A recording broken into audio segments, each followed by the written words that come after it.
I never thought in a million years I would be saying this, but before we jump into it, welcome back to the channel, and welcome to another SnowRunner video. Recently we had an update that for the very first time made mods available for console players. I do have one personal irritation with how the mods work, and that's the fact that there aren't too many.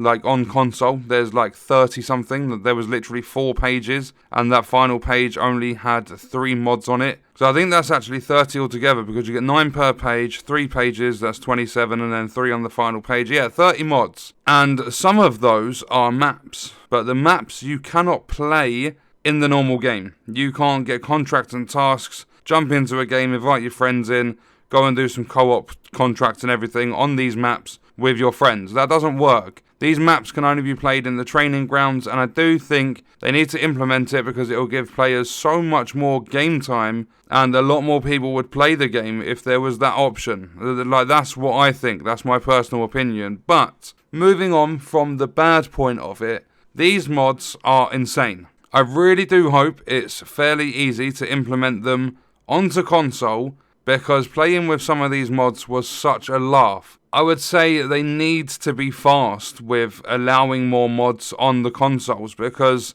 even though they were a lot of fun, it didn't last too long. We was messing around with them for possibly an hour and then just back off the game. They did make changes alongside this release of console mods, and they changed how many cabins were required for the contract in the Yukon region. And although I do believe that was the right thing to do because it was far too demanding in the past, I think all those players that did it as soon as the update come out for the Yukon region, I think they got screwed over, because you did originally need 10 or 15 cabins, and you have to craft them all and everything. You needed 10 or 15 when the DLC first come out, and players would have sat there and done that. But I refused to do it, Pete refused to do it, we jumped off and stopped playing. But now they've released an update, we're still not doing it, but it's gone from 10 to 15 cabins to now the most I've seen needed for a task or a contract was 3 cabins. So 80%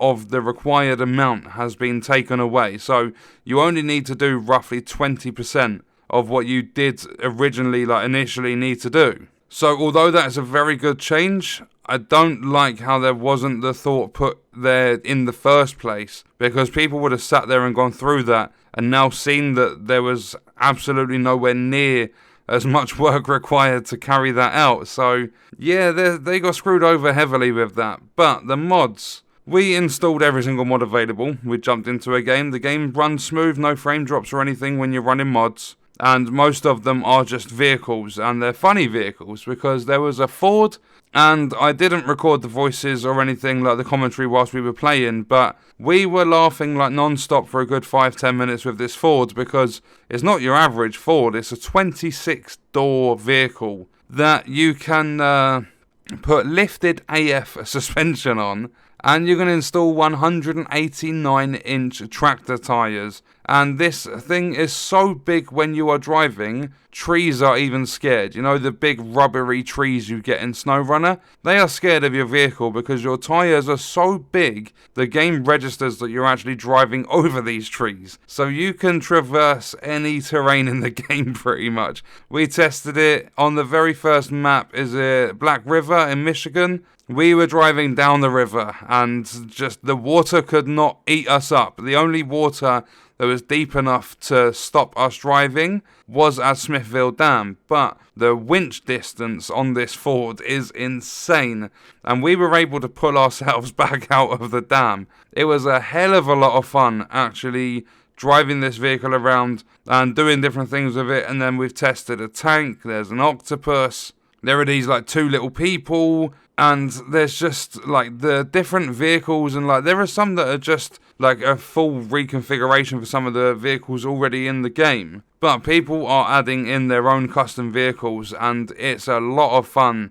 to just drive around and just mess around in these vehicles. But as I said, it really doesn't last long. They need to implement more mods and do it pretty quick. And even though the Yukon region is there for me and Pete to mess around with and do some of the contracts, I don't feel like doing it. Like, those maps, I noticed the more maps they release, the tougher and tougher the maps get.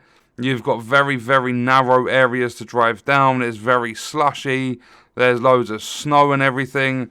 I don't think they should have focused so much on the difficulty of some of the maps. Because if there were wider areas and it was easier to basically make your way through these maps, then we would have jumped into the Yukon region and we would have done some of the contracts and tasks. It's just far too difficult to make your way through some areas. There's just no point going through that stress. For an example, in the Yukon region, I can't remember which of the two maps it is. I think it might be Flooded Foothills or whatever it's called. But one of the watchtowers, I think it's the northmost watchtower, you can't actually take a solid path up to that. You have to do a lot of like tricky, basically mountain climbing in your vehicle and going through all the different trees. And when you've got normal vehicles, the trees are horrible. And I don't think the modded vehicles are going to make it any more fun. And I believe with mods, it's supposed to make the experience more fun. So those Yukon maps, in my opinion, are just pointless to even enter when you're using mods. But what I'm going to do is leave that video there. I never expected to actually have fun on this game again. I put a lot of hours into it when it first released, and I did every contract and task in the game. And then the fun factor just dropped off drastically for me personally when they started releasing DLC and everything. Because there's been a lot of delays, there's been a huge amount of problems with this game, but it seems to be going in the right path. But as I said, I never expected to make a positive video about this game, but I've done it. I did have fun with the mods, and I do hope to see some cool stuff in the future. But for now, that's going to do it for the video. Let me know how you're feeling, let me know your thoughts and stuff in the comments. I will see you in the next video. I hope you guys enjoyed it.